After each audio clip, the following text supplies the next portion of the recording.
Good morning, BYW students. Mr. Sullivan. Today we're going to be doing lesson 13-3.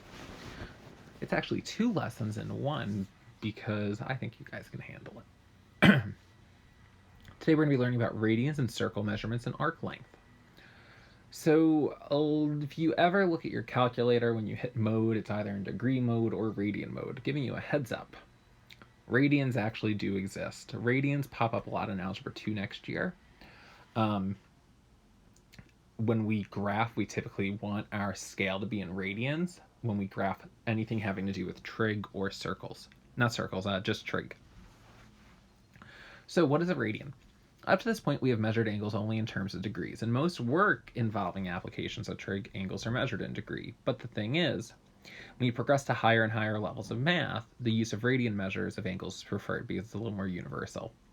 Radian measures less as treat trig functions and other angle-based functions as function distances rather than angles, so we get to really look at y-coordinates and x-coordinates.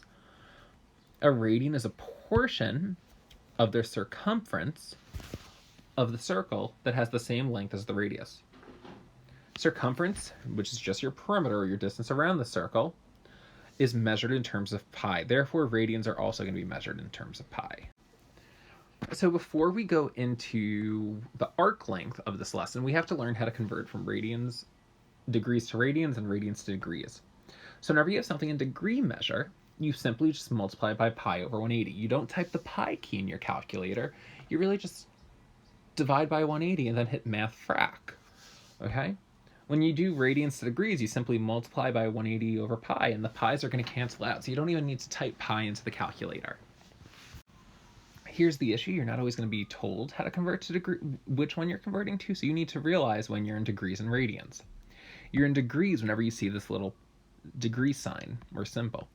You're in radians whenever you see a pi in your value. So the first three examples all have degree signs, so we're simply just going to do degrees to radians. So to do degrees to radians, we simply just multiply our value by pi over 180. So I do 315 degrees times pi over 180. You don't type pi in your calculator. All you're going to do is this. Type 315 divided by 180. Thing is, I don't want decimals. I don't want any of that stuff. I want a fraction. So when I do 315 divided by 180, I get 1.75. I don't want to see 1.75 on your paper. If I see 1.75 on your paper, it will be wrong. So you hit math, enter, enter, and you should get 7 over 4. So this is going to be 7 pi over 4. Now for number 2, I have 135 degrees. So I simply just do 135 times pi over 180.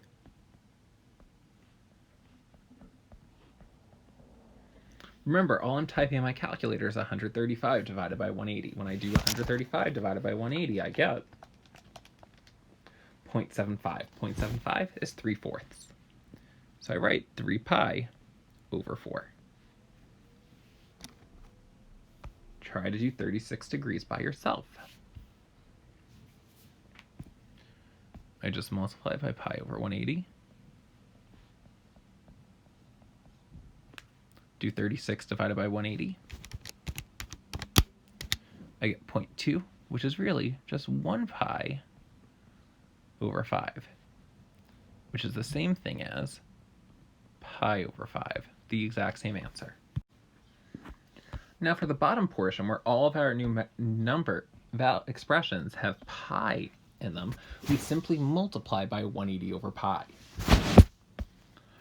So here's how we do it. Multiply by 180 over pi, and the pi's are going to cancel every single time. So you literally type into your calculator 5 times 180 divided by 3, and you should get 300 degrees.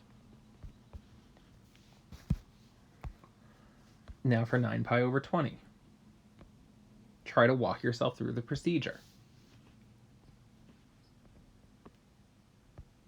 I multiply by 180 over pi. My pi's are going to cancel. 9 times 180 divided by 20, and I just get 81 degrees. Try to do the next one by yourself.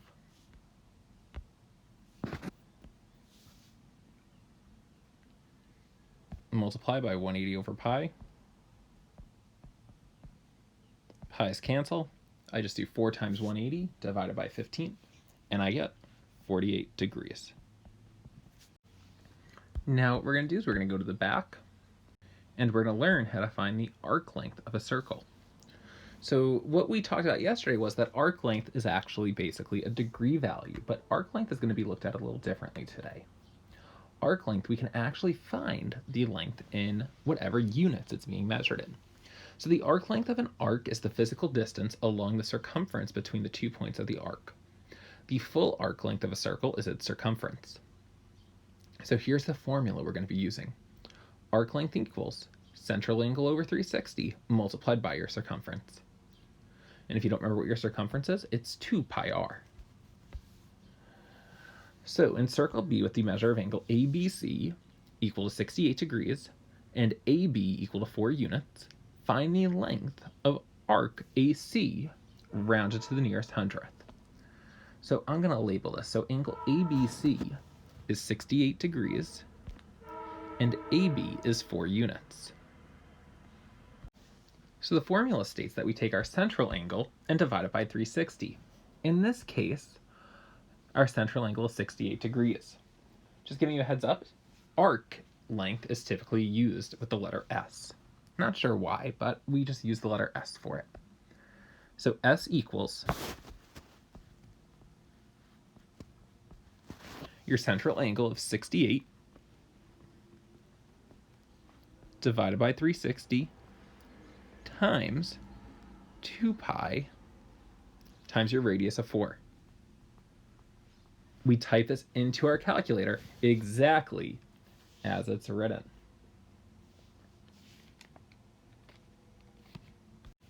When I type it in my calculator, I get a long number. I get 4.7472955565.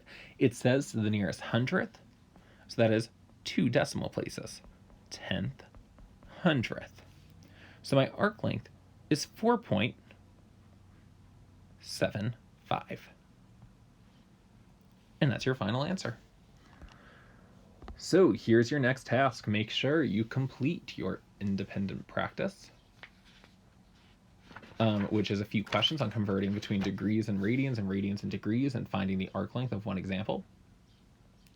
And you also have a homework assignment. Your homework assignment's due Friday. It's in preparation for your quiz. If you have any questions, email myself or Miss Kimmick. Have a great day.